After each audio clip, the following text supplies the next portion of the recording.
shirka qodobadii ka soo baxay runtii waxay haayeen qodobo waddanka Soomaaliland iyo wax wada lahaanshaha iyo walaaltinimada burca ka dhacay shirka garxajis aad baan taageersanay waan soo dhaweynaa waxaan leeyahay aad iyo aad aan ugu bogaadinayno garadkii iyo mujaahidiintii aan soo qaadatay ayaan aad iyo aad soo dhaweynaa ashii madax dhaqameedkii siyaasiyiintii waxaanu maanta halkan ku taageeraynaa shirkii ay goboshiisa lahaayeen beelaha garxajis ee markii dambe isu rogay shirkii Somaliland shirkaa wuxuu ahaa shir aad loo tabayo oo maanta dadku waxa kaba dhibatay niyadee ay ku naruuro ka heleen waxaanu yadana si mug loo qaadanay oo aanu go'aamadii ka soo baxay ee suldaanka guud ee Subeer Awal iyo Ibraahim bay noo gudoomeen shirkaas wuxuu shir aad iyo aad loogu diirsaday sheekhna markay xukuumaduhu wax ka yara xumaadaan waa meelihii lagu sixi jiray ee dhiigga cusub lagaga shubi jiray maanta waxaanu leenahay qarannimadeenna aynu ilaashanno shirkaana aynu wada taageero madaxweynaha Ilaahay ku hanuuniyo waxayna tahay inuu qaadanayo qodobadii halka ka soo baxay oo isaga nasteex u ahay waxaanu leenahay aad iyo aad baan markaa u taageersanahay una soo dhaweynay anigoo beeldaaji caleen waxaan ka hadlayaa sidii ayaamii hore aan caraysnaa aan u hadlayay maanta u hadli maayo waayo wuxuu yidhi gaariye dadii naga yarayday xil baa naga dulqaadeene alla haydin daayey xil baa naga dulqaadeen buule markii dhagax dulka yar lagu sameeyay iyagoo ragga hore isku daylaadeen waxaan soo dhaweynayaa shirkii burca laga qabtay beelaha garxajis ee gobasheeda ay lahaayeen beelaha garxajis ay Ilaahay ku alhaamiyay khayrka u dhacay ee ay taageereen beelaha Somaliland oo dhan ilaa qaar daraf ee ay ka hadlayeen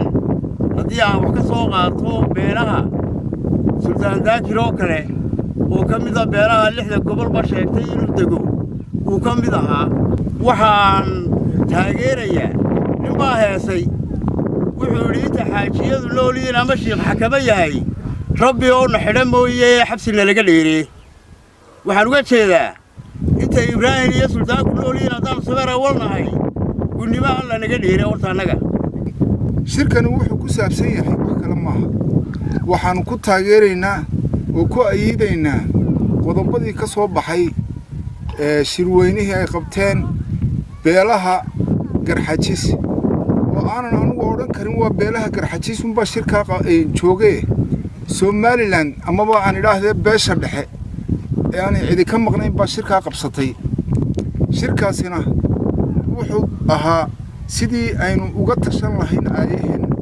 iyo mustaqbalkeenna iyo future-ka ubadkeenna iyo dhallaankeenna soo koraya ee iskuullada inooga soo baxaya dad baa laga yaabaa inay islahaayeen toloma wax lagaga arrinsanayaa hab dagaal iyo wax noocaas laakiin maya garxajiskaan buu ogolaynba in waddankooda ay xariiqi gaadho marka waxaanu leenahay wixii ka soo baxay beesha dhexe oo dhammi way ayiday waana la isku raacay madaxweynahana waxaan jecelahay inuu dheganuglaado oo wixii ka soo baxay beesha dhexe uu u dheganuglaado ee uu ka tirsan yahay isagu madaxweynaha Somaliland oo dhanba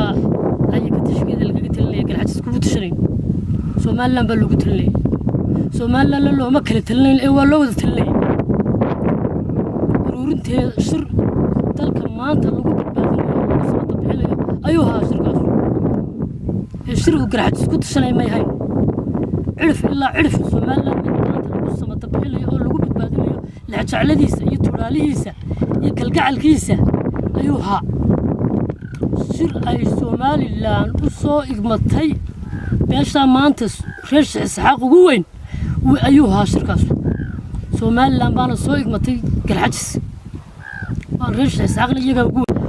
sida ay ku soo baxeen baanu ku qaadanay annaguna sidaasana ku hirgelayaan gudidana waxaan leeyahay go'aanada halka ka soo baxay waxba ha ka bedelina sidaas uu sanay ugu torantay Somaliland ay ugu torantay caalamkuna waxaan leeyahay midowga Yurub iyo jaamacadda Carabta iyo qaramada midoobay iyo beesha caalamkaba iyo qoladan dalayaasha doorashada dalayaasha doorashada somalilan soo farageliya xaaladahan maanta jira way xuntay xaaladda somalilan soo farageliya raxiim waxaan si guud u taageeraynaa go'aamadii ka soo baxay shirkii beelaha garxajis ee lagu qabtay gobolka togdheer gaar ahaan magaalada burco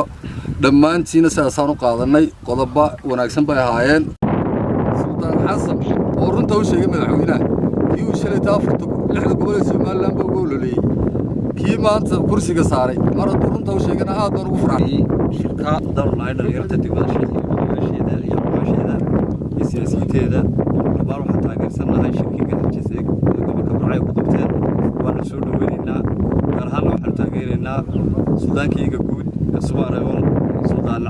suldaan xasan suldaan cabdillaahi cabdiraxmaan aad baan u taageerayay mujaahidiin iyo dhaga weyne